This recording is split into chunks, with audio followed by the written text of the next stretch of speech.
ఆచి chicken masala. YouTuber Vaishnavi నిన్న రాత్రి సమయం లోపల హత్య జరిగినటువంటి నేపథ్యం లోపల ప్రస్తుతం మనతో మాట్లాడడానికి సీఏ గారు ఉన్నారు. సార్ చెప్పండి, అసలు వాళ్ళ తల్లిదండ్రులు ఏమని ఫిర్యాదు చేశారు, అసలు ఏంటిది కేసు? ఈరోజు ఉదయం తెల్లవారుజామున ఈ కురుట్ల పిఎస్ పరిధిలో మాదాపూర్ అనే గ్రామంలో ఈ వైష్ణవి అనే అమ్మాయిని వాళ్ళ భర్త మర్డర్ చేసినట్టు వాళ్ళ ఫాదర్ కంప్లైంట్ ఇవ్వడం జరిగింది. అమ్మాయిని డౌరీ హెరాస్మెంట్ కింద అమ్మాయిని ఇబ్బంది పెట్టి అమ్మాయిని చంపివేసినట్టుగా కంప్లైంట్ చేయడం జరిగింది. అలాగనే డౌరీ డెత్ కింద కేసు నమోదు చేసుకుని డిఎస్పీ గారు యొక్క కేసుని ఇన్వెస్టిగేషన్ చేస్తున్నారు.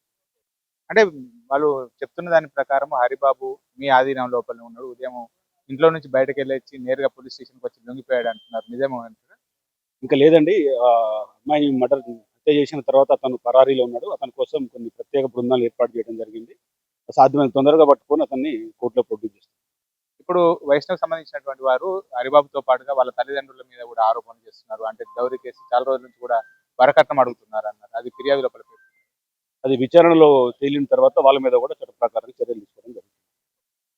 ఇది మొత్తానికైతే ఈరోజు ఉదయం హరిబాబు ఇటు ఏదైతే వైష్ణవిని హత్య చేసిన తర్వాత పరారయ్యారు, దానికి సంబంధించి వాళ్ళ ఫిర్యాదు మేరకు కేసు నమోదు చేశాము, వరకట్నము కేసు కింద వాళ్ళు కంప్లైంట్ ఇవ్వడం జరిగిందని చెప్పి అయితే దీనికి సంబంధించినటువంటి విచారణ జరుగుతున్నటువంటి డిఎస్పీ గారి ఆధ్వర్యంలో కూడా జరుగుతున్నది. నిందితుడికి త్వరలోనే పట్టుకుంటామని చెప్పి అయితే సిఐ చెప్తున్నటువంటి పరిస్థితి కనబడుతుంది. కెమెరా పర్సన్ అంజితో శ్రీనివాస్, బిగ్ టీవీ, కొరుట్ల.